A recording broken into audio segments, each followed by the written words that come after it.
Ridiculous Crime is a production of iHeartRadio. Zaron, Elizabeth. you know what's ridiculous? Yes, I do actually. The sea walnut.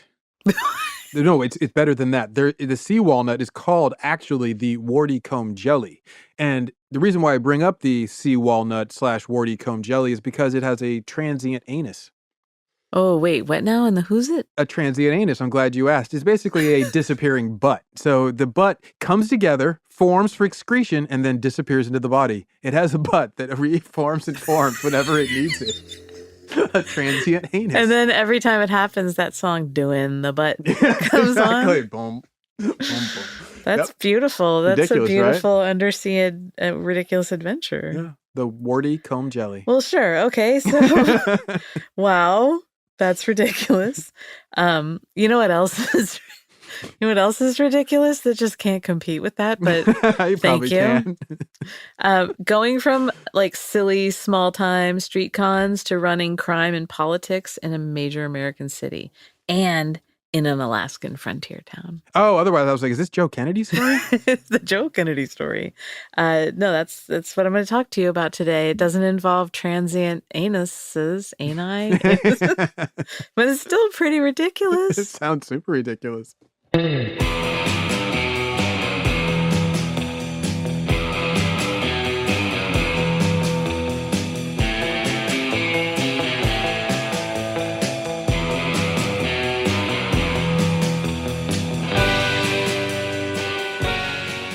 This is Ridiculous Crime, a podcast about absurd and outrageous capers, heists, and cons. It's always 99% murder-free and 100% ridiculous.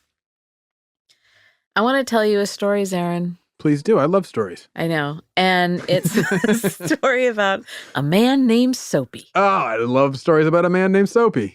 This hits all the marks for I mean, you. this is my first, but I love it. So, Jefferson Randolph Smith II. Why do people go with the second instead of Junior? Know. Okay. As a third, I don't know. Those are pretentious people, I'm telling you. Whatevers. So Jefferson, Jeffy Smith. Junior, go on. He was born in Georgia in 1860. Oh, so was I. So it was an interesting time in Georgia, 1860. His daddy was a lawyer. You could actually use that understatement to hold down papers. So it's like a paperweight. So his daddy's a lawyer and also happens to own some land, and with that, some people. Oh, yes. I've heard about this. And then after the war, then they moved to Texas. As one does when you still want to own people. Right? Well, I think they didn't have anything left, and I'm not going to lose any sleep over that. Yes. So the whole family moves to Texas, and Jefferson Randolph Smith II. He starts gambling and swindling people in Fort Worth because, family, it's a family tradition. But it gets a little hot for him there. All right. He's having his Nelly moment. Go on. It was getting hot in there. He didn't want to take off all his clothes, and instead he moved to Colorado. Yeah, that's the other option, I think. Right. And it's in Colorado that he sees someone doing the soap game. Is that a dance? Doing the soap game. Imagine, like doing the butt? Yeah. If someone says, hey, you want to do the soap game? I'm thinking only of two things. That sounds like, are you also going to tell me not to tell anyone about this? Jeez. That's so bleak. That's how I work. It's the soap game. This is what it is. What is the soap game? A dude sells soap. How is this a game? Did he win? Did I lose? What's going on here? The game is capitalism. Why are my pants off? So there's a guy selling soap on a street corner, as you do in Colorado. That's where I buy all my soap, corners. Street corner soap dudes. And so he's got like a little card table and a beautiful pyramid of soaps wrapped in luxurious marbled papers with beautiful labels. And on a street corner. Yeah. Okay. On a street corner. A lot of effort to sell on a street corner. But it's, there's a craft to it. I thought there's just like, here's the low price. I thought that's how that went. No. No? No. So they have these bars of soap, and the guy selling them says, "Hey, everybody, gather around.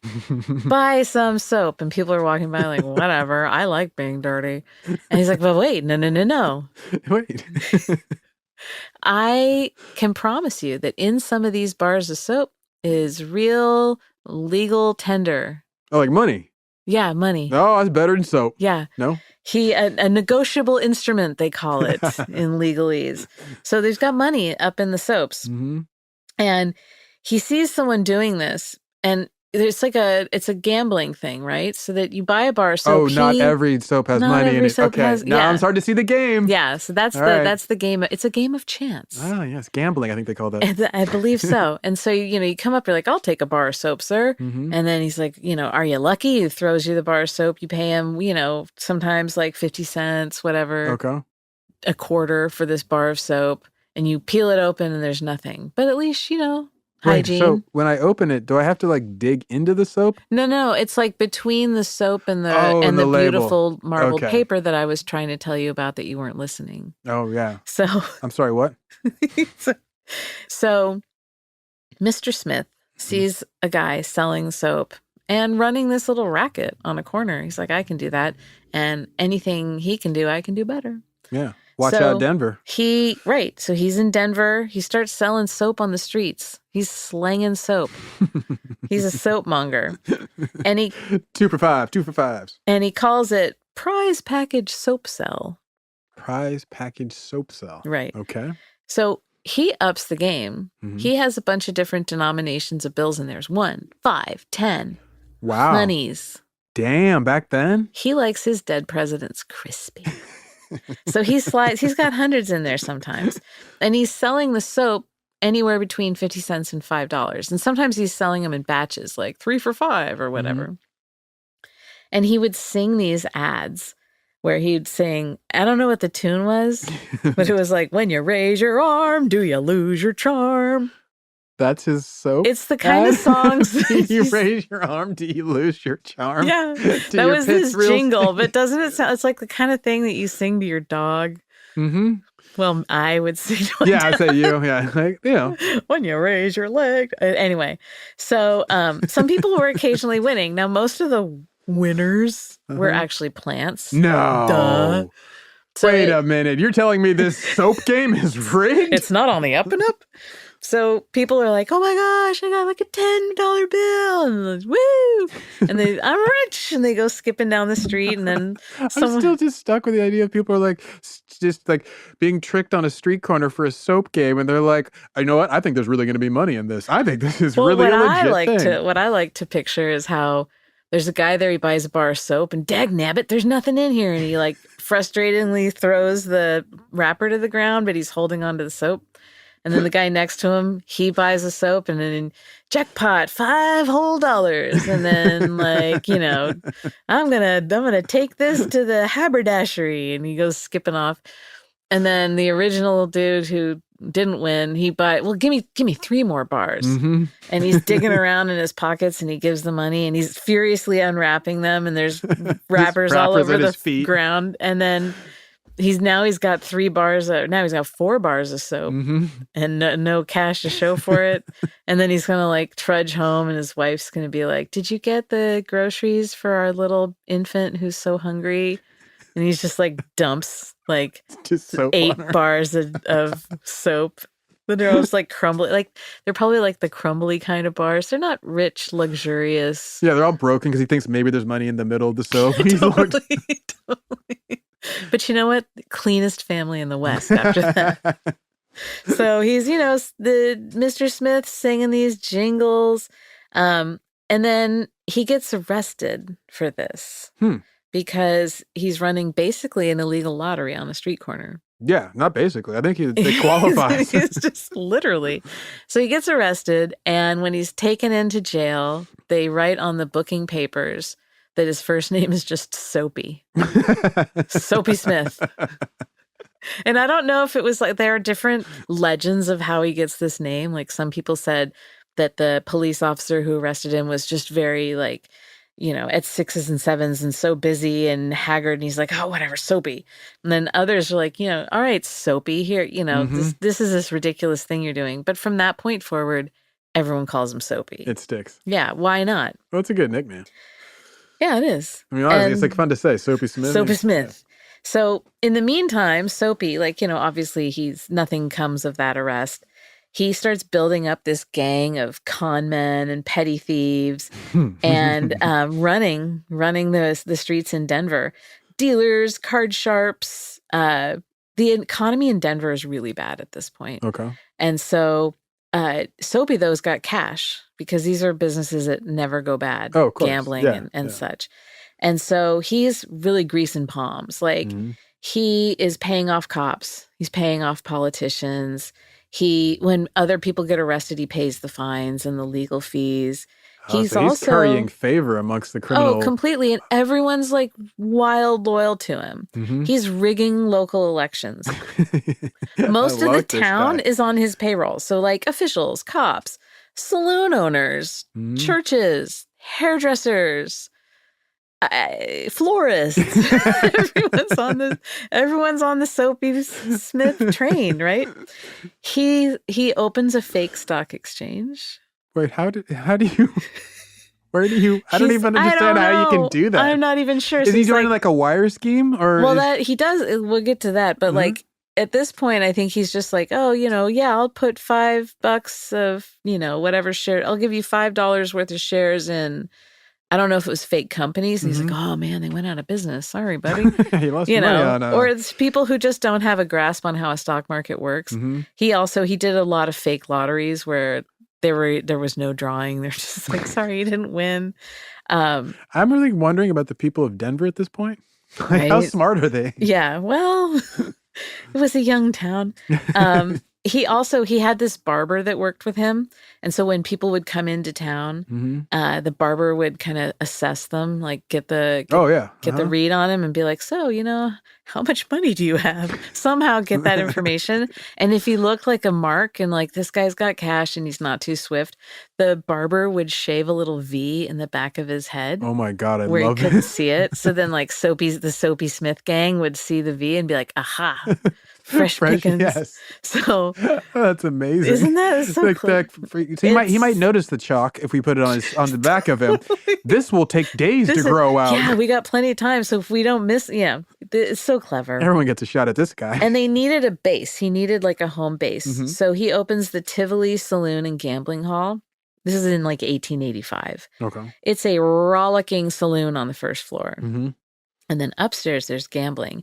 And he thought that like to protect himself to like CYA, he puts up this sign, caveat emptor, buyer beware, right? Exactly. So he's like, look, you know what you're getting into. This is the Soapy Smith outfit. Consider yourself duly warned. Do you know who was a card dealer there? No. Bat Masterson. Oh, dope. Yeah. Starts as a buffalo hunter, becomes a gunfighter, was the sheriff of Dodge City. And then this was in his gambling era. Okay. And then later on, his late career. And then like he has this like fifth career as a sports writer, so that is true. Bat Masterson, right? There he is like dealing cards, double down, whatever I don't even.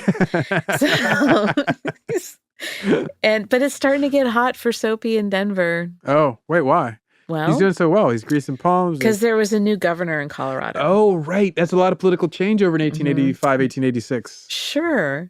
What are you down with like Colorado? No, in America. That was the time. Yeah. I mean, well, yeah. Grover Cleveland, it's a time, rough business all around. Tumultuous, we'll say. It was a big post-Civil War period change handover. So there's this new Colorado governor, Davis Wait. Wait for what? Oh my God, that was awesome. Sorry, I couldn't resist. And he wants to reform the corruption in the state. He's like, this place is a cesspool, and I'm the fella to clean it up. I've heard this before. Go on. Denver was his prime target. This place is a swamp. Yeah. And so everything. So he the Governor Wait, he's going to go in there and clean up Denver because Denver. Yeah. That's the he's going to drain that swamp. Yeah. I got you. Denver's the capital of Colorado, right? I believe so. I just paused for a second. It's like the biggest city, but wait. Okay, so I know who can answer this question for us. Take it to the fact check. The all-knowing Dave Kustin. Yeah, let's see. It's Denver. So it has to be Denver because that's where the Capitol building. I was like, that can't be a county Capitol building. Capital and most populous city. Yeah. Okay. Yeah. It's Denver. Yeah. Yeah. All right. There. There we go. Clarified. Thank you, Dave. So Denver, prime target, capital city, big mess, Tivoli Saloon. Everything with Soapy hinges on confidence. He's a true con artist. Oh, yeah. So he's really charitable with the money that he makes off of his crimes. Smart on crime. Don't be greedy. But if you can't hold the confidence of the people that you're the big boss, where does that leave you? And usually the sewer, the gutter, like somewhere left in an unmarked grave. Well, I want you to think on that a little bit more, and then we're going to take a break and we'll come back and I'll tell you about it.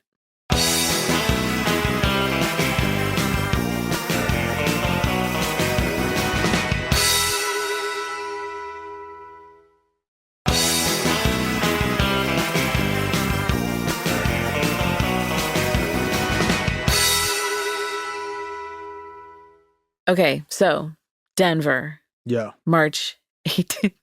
Is that your new name? Yeah, Denver Davis.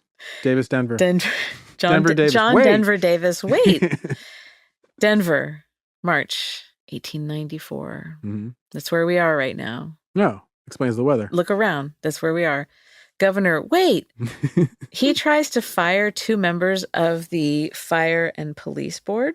Okay. And he says that they're not doing enough to fight corruption.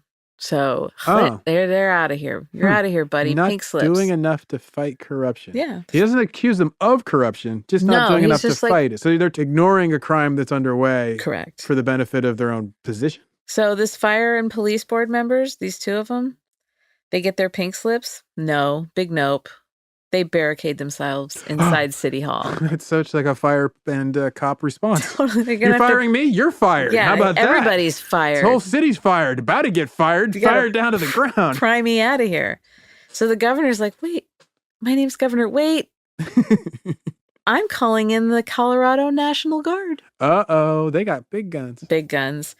And the Denver police and the county sheriff, no, they're not on board with that. They're like, we got guns too? They're like, this is our jurisdiction. Oh, snap. And so, you know what we're going to do? We're going to recruit a special force to defend City Hall They go to war against the government? their own National Guard, the Colorado National Guard. This guy just loves civil wars. So the police, the county sheriffs are like, okay, let's round up a bunch of guys and we're going to defend City Hall. That's what they choose This to is defend? City Hall? Whose City Hall? Our City Hall.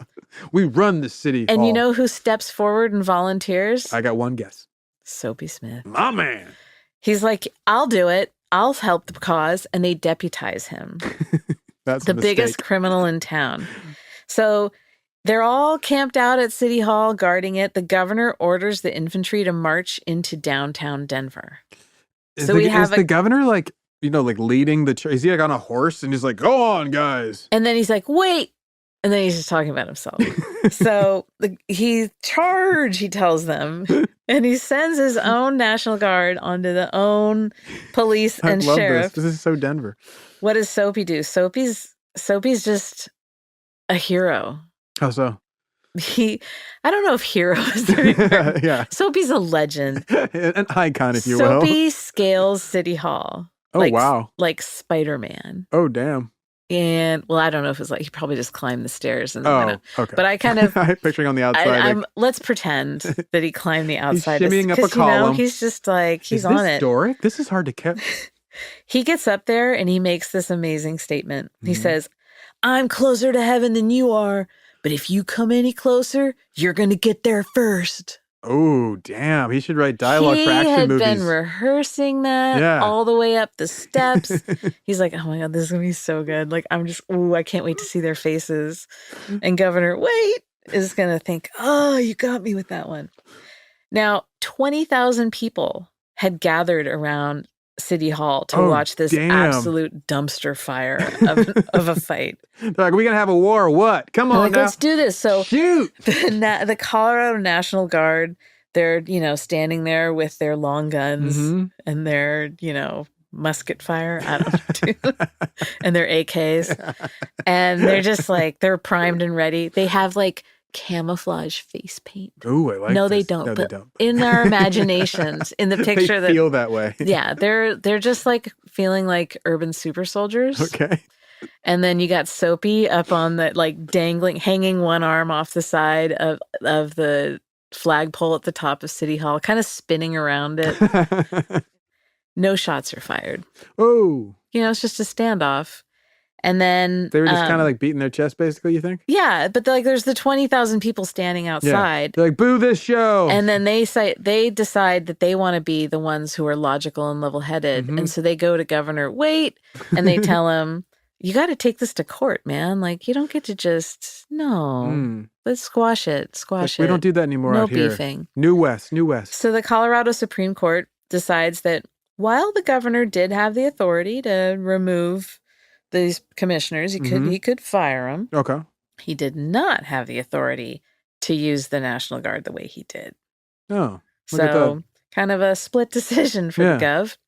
The commissioners were then forced to step down. They can't, they pried him out of City Hall. They're like, guys, come on, just take it. You got fired. You'll recover. You'll find no something criminal else to do. charges. Considered a win. They're replaced. Yeah, exactly.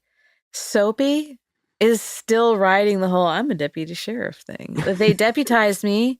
This is for life. Last till I'm gone. Por vida. You can't take this away from me. This is a lifetime position. And you can't fire me because I was only deputized. Right. So he goes around like he's at his little gambling hall. If someone is, losing money or whatever and they're not going to pay him, he arrests them. Giving a criminal a badge. I love it. Totally. But instead of taking him to jail when he arrests them, his officers that he would deputize, his employees. He's now deputizing other people. They would let them just walk and not complain about the money that he'd stolen from them. But we have these two new people on the board, these new city authorities in Denver. They crack down on Soapy. The new ones do. Okay. Yeah. And then Soapy's like, I can't take this. The block is hot. I have to get out of here. Oh. Where does Soapy go? Cleveland? Nope. Damn. Cincinnati. He goes north to the future. Oh. He goes to Alaska. Nice. Yeah. Bring it, son. It's going off in Alaska. It's like... Yeah, it's like Klondike era, like the Gold Strike. Okay. Completely. So he first gets to Skagway, Alaska in 1897. Oh, wow. So he spent quite a bit of time in he was really in Denver. And Skagway, it was like the center of gold rush commerce. Then. Like, is it where I would bring the find that or is it where I'm like... That's how you get, that's like the gateway to get to the Yukon territory and to get to all supplies, of the gold strikes. It's like the last stop basically before the edge. Okay. Totally. So Soapy shows up and he starts his racket that he ran in Colorado, but he's doing it in Skagway. He's got his full crew with him. So he arrives, he's like, come on, deputies, let's ride. Yeah. And they come up with like all these crazy schemes to fleece the people who are coming and going in and out. The important part is the going. Because if you're fleecing people in a small town, that doesn't last long. No, but see, it's like there aren't like a lot of permanent residents. It's just the passing through. Passing through. It's perfect for his street, like corner crimes. Oh, completely. He's like, why didn't I think of this earlier? One of my favorite things that he did is he set up a 3-card Monte and shell game on the White Pass Trail. What is the White Pass Trail? So the White Pass Trail, there were 2 ways that you could get into the Yukon from Skagway. Okay. The Chilkoot Trail was like really steep. Okay, I've heard of that one. Yeah. It was like 30-something miles. That's the one Jack London mentions all the time. Yeah, all the time. And there are really crazy pictures of that where there are these insanely steep, high hills, mountains that they have to cross, and they'd cut these little tiny steps in. And some people would, they'd bring a boat so that they'd be able to navigate the Yukon River. Okay. But you couldn't get there on the boat.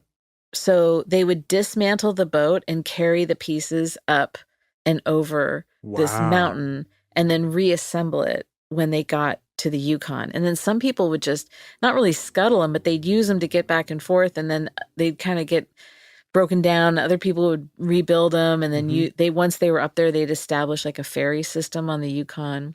Werner Herzog would have loved this. Oh my God. Yeah. I'm desperate for that movie. So that's the Chilkoot Pass. There's the White Pass Trail is longer. It's 45 miles. Okay. But it's not as steep. It's not as treacherous. All right.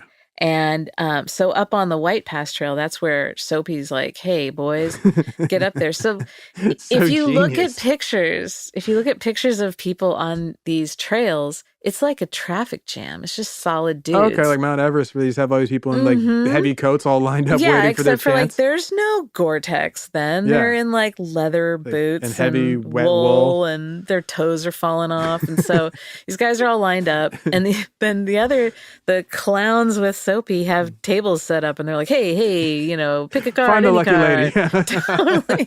And then someone loses, but then they're not going to fight it because all the 900 guys behind them are like, keep going. Yeah, go on. You're blocking the road.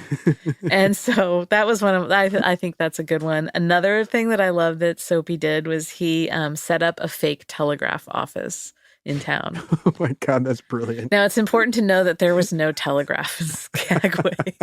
It didn't reach there. And so he sets up an office for these rubes who come in on the boats. And they're like, you want to send a message home? It'll cost you $10. Need to contact your family? Tell them where you are. And then like one of his buddies just has like a stapler and he's hitting the top of it. Beep, beep, beep, beep, beep, beep. Making the sound effect himself. Making beeping sounds, doesn't know Morse code, like nothing. Like he's just, and they're like, oh, great. And then every now and then they'd say, oh, you got a message back.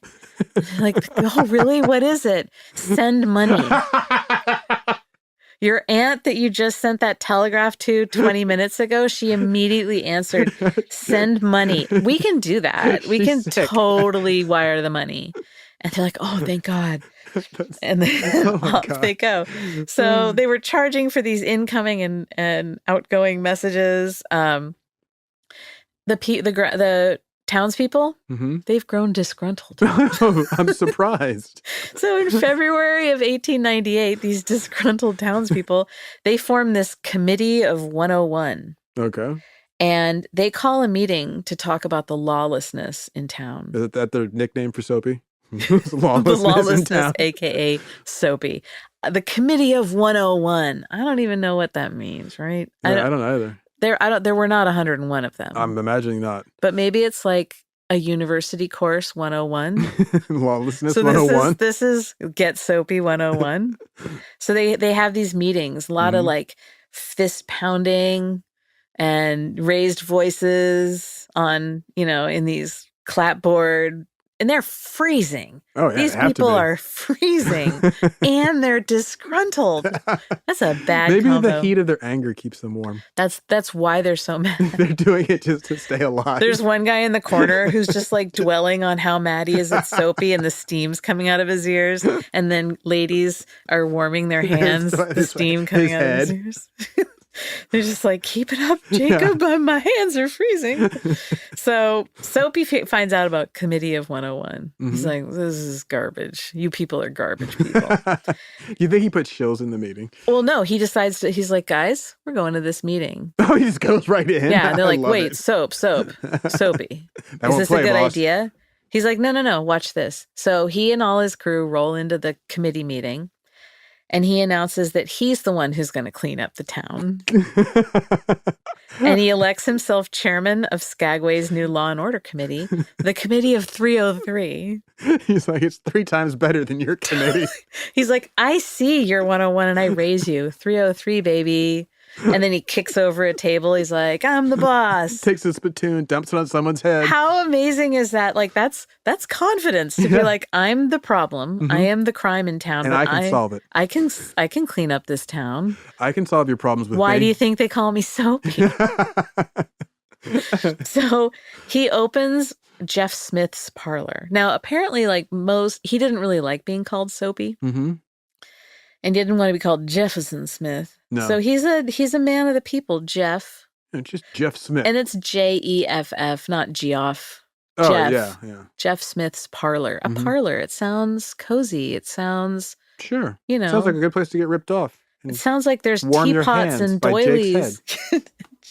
And Jacob is just going to keep your hands warm with the steam coming out of him. He is cheesed off. So the parlor is part saloon, but it's also like the unofficial city hall. Oh, I love this. Yeah. I love it too. Yeah, I can smell the cigar smoke. Oh, completely. And it's so cold. And so the Spanish-American War breaks out. Ah, damn it. And Soapy, he turns the parlor into a militia recruiting center. For the Spanish-American War. In Alaska. Where are they going to go? Cuba, the Philippines, And from Alaska? Yeah, totally. This is now a border fight. Well, in case it makes its way up there. Like, I can see the Philippines from here. He calls himself a captain. He's got a promotion, of course. And in field July 4th, 1898, he parades through town as a hero with his quote-unquote troops. Just in case. He stands hero. at the parade, he stands next to the territory's governor on the parade bandstand. Okay. And he's wearing, I imagine, a full uniform at this point. He's got multiple medals. Totally. July 7th, Commodore hat. 3 days later, July 7th, things take a turn. Ooh, the Soapy Smith story. Soapy's flying high in Skagway, Mm-hmm. but like Icarus with soap wings, he may have flown too close to the midnight sun. You like what I did there? That was double. I wove that. Yeah.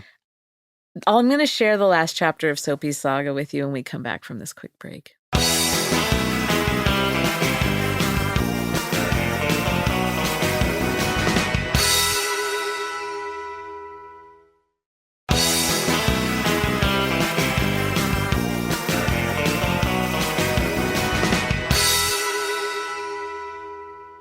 So, July 7th, 1898. A couple days earlier, July 4th, Soapy was, standing tall, captain in his fake militia. Mm-hmm.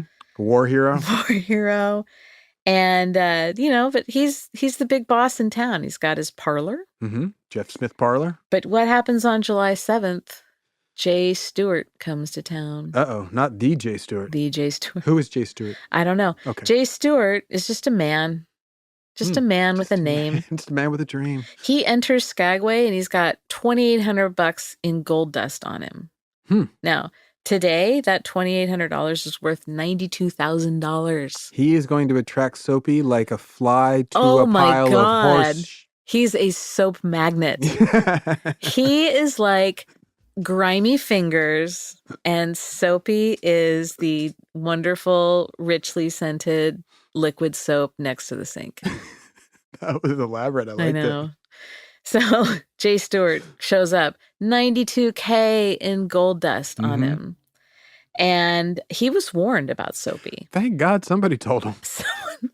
They're like, heads up. Yeah. Jeff Smith, a.k.a. Soapy, not a good man. Yes. And don't keep all your gold dust in one pocket. And they said, well, no, they tell him, don't keep your gold dust anywhere but your hotel safe. Oh. Like, you have to do this. You have to keep your gold dust in the hotel safe. Look, bro, don't even come to town. Mr. Stewart, I need you to repeat that back to me. What did I just tell you? And he's like, put it in the safe? Yes. Only put it in the street? No. Put it in the hotel safe. And so two of Soapy's men show up. Of course. Like, hey, Jay Stewart. Is that gold dust? They're like, listen, I heard you need a place to keep the gold dust. And you can't really pay for things in gold dust. You can't be like, sprinkle me and like, walk into a store. You need to turn this into hard cash. Mm-hmm. You need to turn this into converted to currency, bro. Money. What did I call it earlier? Negotiable instrument. Oh, yes. Negotiable instrument. Yes. Turn it into a negotiable instrument. So they tell him, where you can get the best exchange rate in town? Ooh. I got an idea. Yes. In the front. Yes. Trent Krim with The Independent. Was it Jeff Smith's parlor? Why, yes. Yes, in fact, it was. You could get the best exchange rate in town at Jeff Smith's parlor. You could also probably send a telegram if you need you need to contact your family. They're worried about you. Jay Stewart's like, well, my dandy, that sounds like a plan. Oh, man. And he goes skipping off down the street to the parlor. He's robbed, of course. W.C. Fields would be, exactly. Not surprised. So Stewart, after he turns his money over to the Soapy Smith operation and then it's never seen again, he raises hell with town officials. Now, good luck. They're rolling their eyes. They're like, Mr. Stewart, we told you. I had you repeat it back to me 3 times. He's still mad. First, he tells the deputy marshal.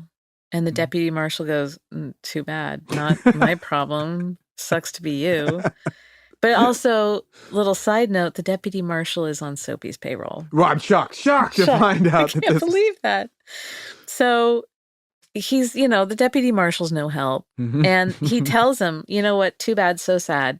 You need to go back to the Klondike and find another $2,800 in gold dust. Maybe go test your You luck, can do bro. it. I have faith in you. Go on now. Run your little legs. Head up that hill.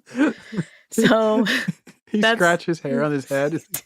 Come on, you little fella. Patted him on the rump and off he went. No, Jay Stewart not really feeling it. Because, he went up there. He got that gold dust and it was cold. I can't stop fixating on how cold it is up there. So, now granted it's summertime, yes. but it's still cold. But cold enough for me. Sun's out all the time. Sun's out, guns out. So he's like, I'm not going to do this. I like Skagway. I like what in later years will be $92,000, but right now is $2,800. I like that. But so in town, the robbery doesn't upset people because they're just like, Soapy, what are you going to do? But that's trickle up economics. but here, this is a good point. I'm glad you said that. Oh, really? Thank you. Because the people aren't upset about the robbery itself, but they're upset about the fact that Jay Stewart had gone around and made a bunch of orders for goods and services. And now he can't pay for it. Yep. So he had ordered 96 pizzas. he had ordered 5 pairs of Jordans. He had ordered a trailer and a lift kit for his truck that wasn't invented yet. Some Lululemon leggings. He went into, is it Lululemon? He went in I there don't know. and he was like, give me all the cute pants you have and make it snappy. And 1 pair of assless chaps. Yes. Don't ask. Do you carry vests? And are they made of tapestry? Do you have a beaver coat I could wear? I just would 96 bolo ties, please. Your finest bolo tie, But sir. I'll COD. I'll get back. Let me just put. I'm putting in my order. I'll pick it up later. Let me go back to get my gold dust. I left it at Soapy Smith's place. I'll be right back. It's a great exchange rate. It's $2,800 for gold dust, and the exchange rate is 0. It's a negative exchange rate. So people are mad. The local merchants are super mad because they were about to make a ton of money. Yeah, now he's basically ripping off their wallets too. Completely. And, Soapy is charitable and he does all this stuff, but he doesn't do 92 grand worth of stuff for these people. So the town officials get together and they order Soapy, you have to return this gold by 4 p.m. on July 8th. Do they have an or else behind that? Because I'm not imagining that's going to happen. They just made that statement. It was an implied or else. It was an implied or else. So they tell him, look, you gotta give us the gold dust or give Jay Stewart the gold dust back 4 p.m. So I'm imagining maybe there's a town clock and people are synchronizing their watches to it. Yeah. There's a countdown. 3:53, things are getting tight. Soapy, he's hanging out in the parlor. And some of his gang are like, Soap, dude, you got to give this money back. Hey, boss, what are we going to do about this? This is looking real, man. This is getting bad. I went over and I tried to buy yoga pants and they wouldn't serve me because I'm part of your crew. I this need is my messed yoga up. pants, boss. I need yoga pants. Do you know how cold it is here? I need leather yoga pants for the Chilkoot Trail. So Soapy's leaning back in his chair. Mm-hmm. They're all begging him. He's like, you know what? I'm going to tell everyone kick rocks. The Soapy Smith answer. Suck it. Suck it. This is my money now. This is my bike now. He won't turn over the gold is what I'm trying to say. The whole town runs with their arms down by the sides. My grandmama gave me that chain. So he's not feeling it. He's not going to give the money back. He's Soapy Smith. He's Soapy Blasted Smith. He's like, I held down Denver City Hall. Mm-hmm. I sold soap. You can't touch me. This means nothing to me. I'm a fake captain in the fake militia for the Spanish-American War. Thank me for my service. So the deadline passes. Naturally. 4:00. That was the longest bell toll, those 4 chimes in the imaginary clock tower in Skagway. The crowd gathers. Naturally. Of all 20,000. All 8 people who live there. They gather around. So they gathered. Did someone bring Jacob? Like Jacob's still It is so pissed cold off here. in the meeting hall, and he's like still steaming. Jacob's in the meeting hall, and he has like an icicle coming from his nose, and they have to warm him up and be like, "Come on, we're going to the docks." Oh, we've moved. Okay, so they're all gathering at the docks because that's where you gather when it's about to go down. Oh yeah, naturally. I guess That's what happens. Like, Skagway life, Yeah. you know, and that's LYFE, Skagway yeah. life. You can get a sticker for the back of your car on that one. So the crowd gathers at the docks, and they decide we got to talk about our next moves. This is the way we do it in Skagway. We gather at the docks, we talk about our next moves. and we come real with it. Jacob, what's your next move? He's frozen. He can't answer. And so while they're coming up, like, okay, what happens next? And they're like got a little chalkboard and they're like drawing out like maneuvers or like, okay, what could happen? Pros and cons. Mm-hmm. We tell Soapy to give the money back. He doesn't give it back. Now what? So they have like that chart. Yes, no. Does Soapy give the money back? No. Okay, what happens next? Well, we got to fight Soapy. We got to find Soapy. Yeah, first find and hope So he has the money. where is Soapy? Soapy shows up. He's ready. There's two things we can describe Soapy as right now. Drunk and armed. So he's at his best. Yeah, Soapy's doing Soapy. So like he hears, there's this crowd down at the dock. All right, I'll go down and talk to him. Come on, Committee of 303. Let's do this. Mount up, soldiers. Let's go fight some lawlessness. And give me another beer for the road. He's like, give me 4 more Midori sours and I'll be ready to go. So he's just like pounding them. He's like, we got so much ice. Who's making me a sweet marg? Knock some ice off of Jacob's chin and put it in my drink. Use it as a stir stick for this daiquiri. Yeah, so he's ready to go. He's fired up. He's drunk. He's armed. And there's a guard there, Frank Reed. Mm-hmm. And I don't know if he's in an official capacity or if he's probably a member of the Committee of 101 who's like still like he's a true believer. He thinks they're going to be able to do something. He has a gun and he tries to stop Soapy. Soapule. Soapathan. You need to listen to me. He's like, no, my name is actually Jeffrey. He's like, okay, whatever. Or Jefferson, yeah. No one knows their own name because they're all drunk as skunks and it's freezing. So Frank Reed is like, stop, halt, citizen. You cannot go any further. None shall pass. None shall pass. You have to give me the money. And Soapy tries to like push his way by. Frank not having it. Frank raises his weapon. Uh-oh. Yeah.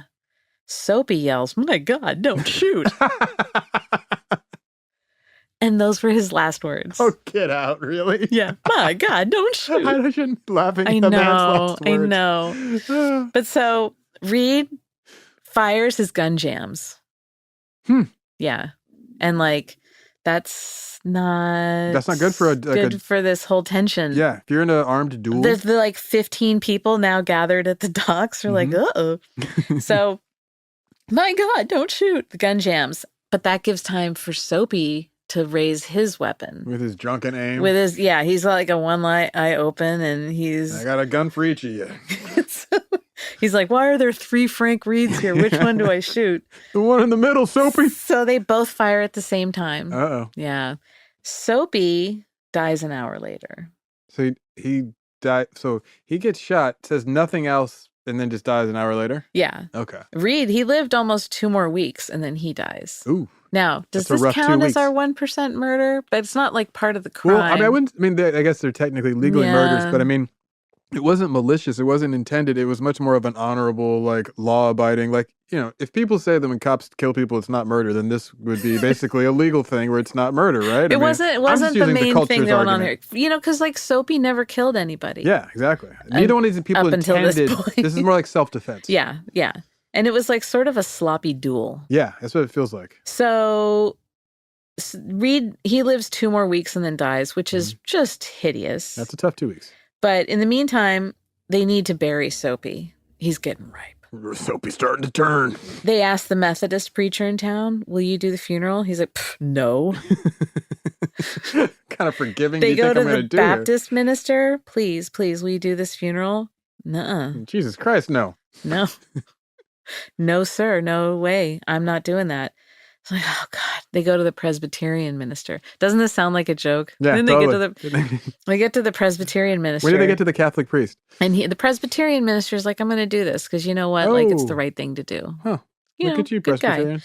However, the town says you cannot bury him in the town cemetery. Wait, they won't allow his body? No. Like it's going to corrupt the others? Yeah. Like he's going to rip them off well, underneath he's just the dirt? such a, like, they're so mad at him He's going to still. steal grandma's. Yeah, they're just like, he will taint it. He will poison. He's a curse upon this frozen earth.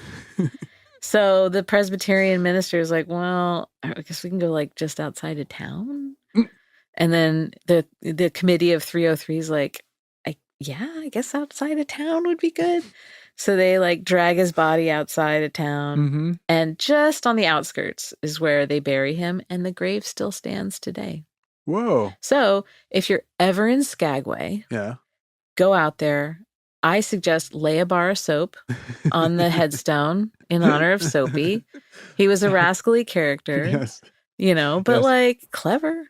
Definitely clever. And I love his confidence and his criminal ambition. I mean, the man dreams big and he knows the power of a symbol. I mean, when he gets up on the top of the Capitol, the City Hall in Denver, and he's like, I mean, that's that line. I mean, the guy has a sense of theater. He's theatrical. I can appreciate it. It's beautiful. And it's just he's a wily guy. And a 3-card monte game on the trails in cold country. Oh I still God, think my love that. favorite is the fake telegraph. Yes, that is the hands down the Genius. best. So what's your full ridiculous takeaway here on Soapy? I can't believe I've never thought about running a fake criminal enterprise based on something like a telegraph. I know. That's my Genius. ridiculous takeaway. What's wrong with me? I think, he was known as the king of the frontier confidence men. And he Ooh. definitely was the king of this. Yeah, definitely. So good. Everything was a gamble with Soapy right up to the end. It's he true. gambled on that one. Yep. And you don't always win in gambling. Nope. Sometimes you just get the soap. And sometimes you leave us with a really ridiculous story. Thank you, Soapy. Thank you, Soapy. You can find us, me, Zaron, producer Dave, online at Ridiculous Crime on both Twitter and Instagram. And if you have a tip for us about a ridiculous crime that you want to hear about, send us an email at ridiculouscrime@gmail.com. Ah, Jamel. Gmail.com. Gmail. And maybe you want to tell us about a ridiculous crime that you've committed. Don't worry. We'll keep it anonymous. It'll be just between us. It's a safe space. We'll tell everyone about it, but we won't use your name. Or if you just want to say hi, it's a good way to reach us. So, that was Soapy Smith. Thanks I had for a that good one. time. Oh, that was a I hope fun you story. did. I like Soapy. He's like, I'm going to tell people about him. I like this one. I'm going to call myself Soapy from now on. Oh, please don't. Until next time.